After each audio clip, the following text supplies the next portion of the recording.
I have another question. Did that question change? The first question? Is it different now? It is. It is. What did it change to? It changed to worthiness. I think many of us suffer from this idea that we're not worthy on some level. So from our answer to you, you got the idea, you resonated with the knowing that when you are in sync with your inner being, you feel loved, you feel adored, you feel capable, you feel worthy. And so that's a different point of attraction, isn't it? So now how has that question changed? I just wonder, this whole notion of self-sabotage, I guess it lives in the ego, right?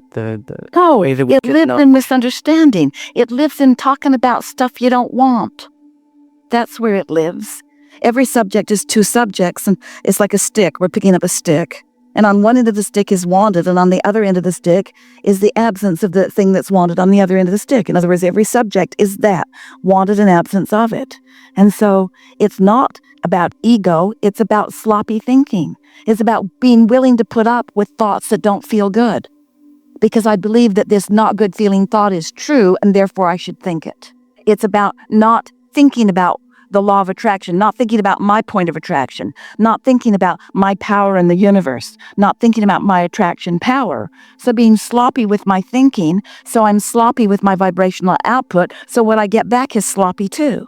So I get stuff I want, stuff I don't want, stuff I want, but I feel powerless because I can't tell how it's coming. It's just coming. It must be somebody else's fault. I must not be blessed. I must not be worthy. Because the person who is assigning the good stuff and throwing it at people isn't throwing it at me, therefore I must not be worthy. It's a misunderstanding. And not understanding about my point of attraction based upon my thoughts, based upon my feelings, based upon my connection to broader perspective. We've teased you a little bit about it by saying it's like deciding you're going to vacuum your living room and doing it, but not plugging the vacuum cleaner in. So you go through the motions and you get the mark on the chart as others watch you. Yes, we see your effort. That's really good. Yes, you're doing really a good job of covering every square inch of this. We see you're even lifting up the rugs and the furniture. That's really, really good. But you're not sucking up any dirt. You're not doing anything effective because you didn't plug in to the energy that creates worlds, you see. So you can perceive all over the place, and yes, you do. You can't turn your perception off. You can't turn your awareness off, nor would you want to in your waking state. You're always aware of something. But if you have taken some time to tend to your connection before you get out in your observant state of being, then you're tuned to the attraction of things that, when they come back to you, will please you. Okay, thank you. So what's your second question? That was the second question. I guess it had to do with self-sabotage. Sometimes, I don't know, it lives deep inside of me. No, it doesn't. It's not deep inside of you. It's just something you kept talking about, so it's right here in your hands. What's that? That's my self-sabotaging. It lives deep inside of me. No, it doesn't. You've got it right out here in the open. It's right out here in the open because you're talking about it. You think it lives deep inside of you because it's been out in the open and you keep walking forward and you take it with you. What's that? Self-sabotage. It lives deep inside of me. No, it doesn't. You just carry it with you everywhere you go.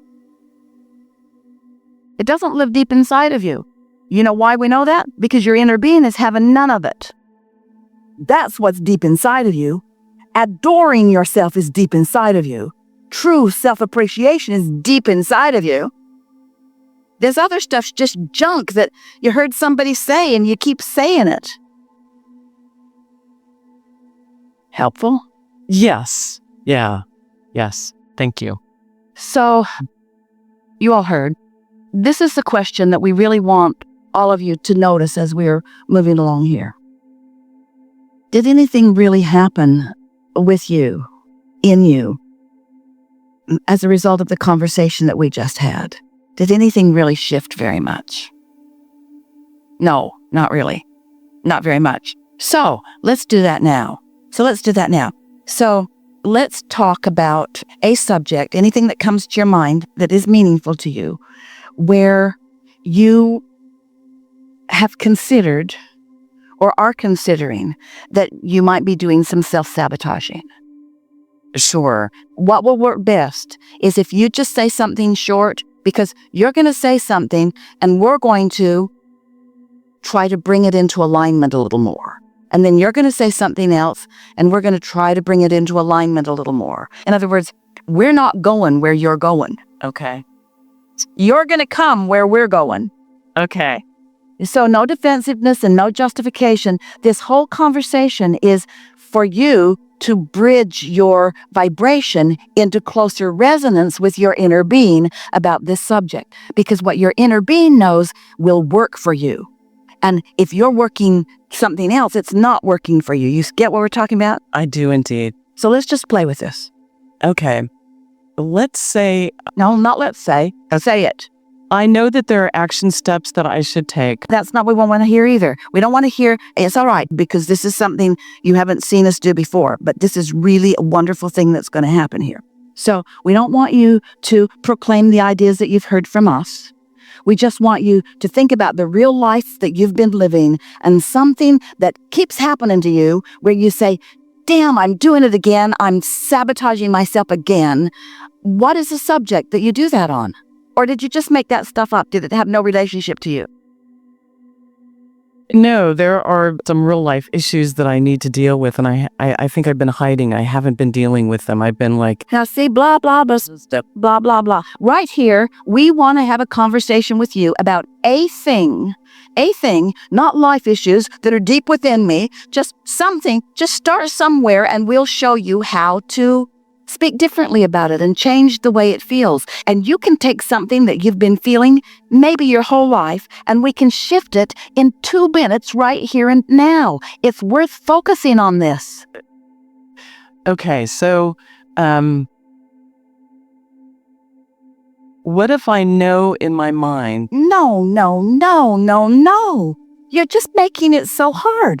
Get to it. Get right to it. I don't know if I'm just lazy or if I don't feel deserving of a certain success. I'm not sure why I get in my way as often as I do. We'll show you if you'll talk about something you feel you're in your way about.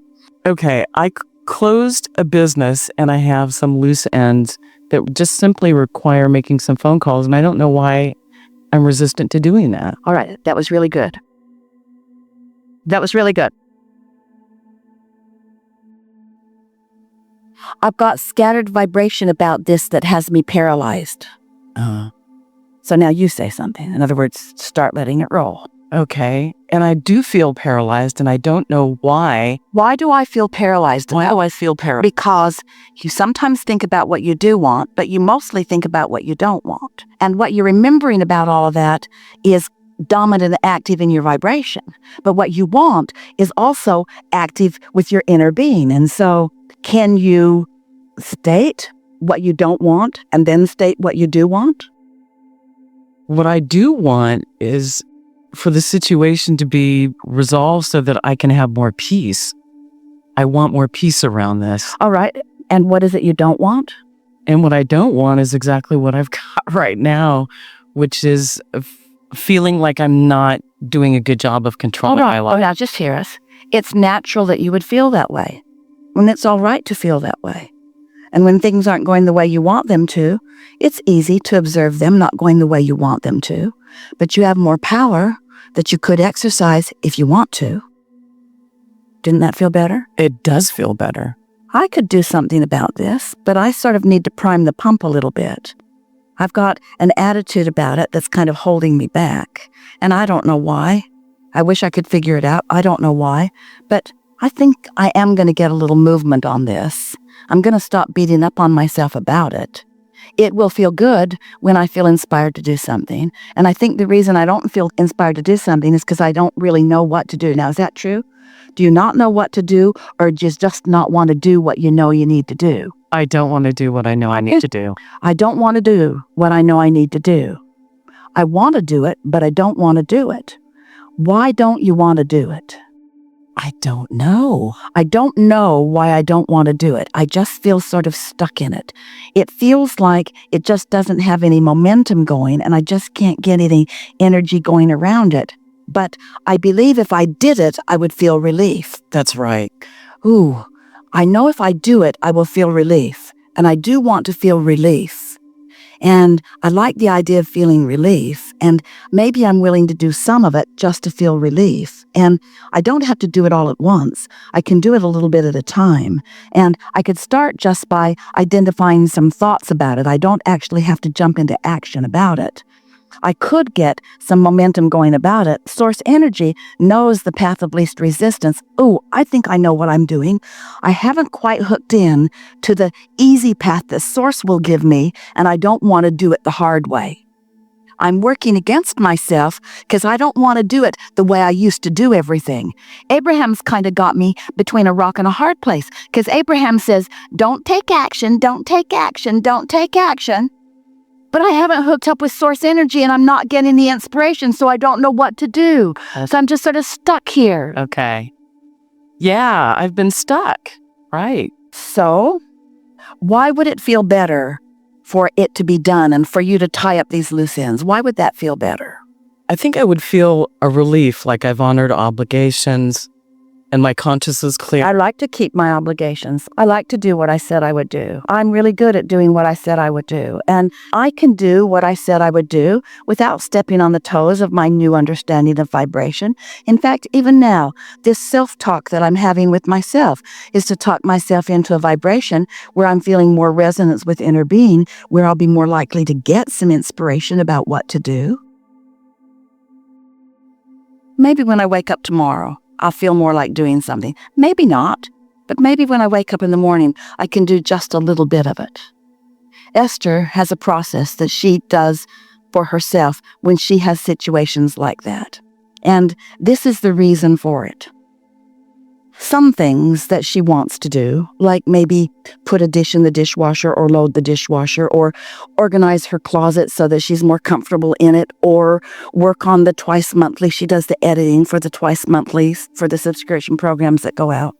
Sometimes those things that there's already momentum about, she just thinks about them and she feels like she wants to do them.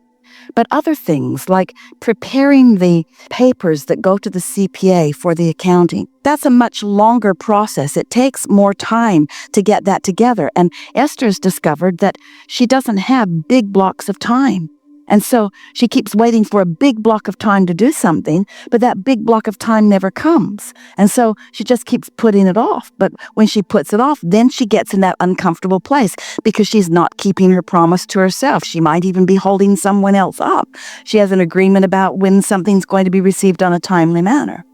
So Esther takes a sheet of paper and she puts a bunch of circles on the sheet of paper, just sort of circles everywhere. And in each circle, she writes one small part of the task, like find the cash receipts, like spread all the categories in the FileMaker credit card file. Now, that takes a lot of time. So instead of that, she writes, spread January, spread February, spread March, breaking it down into something that she can do in 30 minutes or less. So she's got all of these circles on this page, and every one of them she can do in 30 minutes or less. And now, game on. Now it's not overwhelming. Any one of those I could do in 30 minutes, and I've got 30 minutes. In fact, I've got 30 minutes again. Ooh, that was so fun. I've got another 30 minutes. Hey, this day is full of 30 minutes. And then she takes a big old magic marker, a pink. And when she finishes something, she fills the whole circle in very carefully. Oh, and she savors it. Ooh, that was an unfilled in circle just a little while ago. And now look at it. It primes the pump. Because she believes that she can accomplish that. In other words, when you desire something that you don't believe, then you get all out of whack. So as you find a way that you can believe it, now you come back into alignment. And what happens every time she starts out like that, priming the pump, and before she knows, she's rolling. She'll look at the clock, and it's been many joyful hours that she's been happily accomplishing something that could take a month, could take a week, could take a day. But if she doesn't do anything, it takes forever.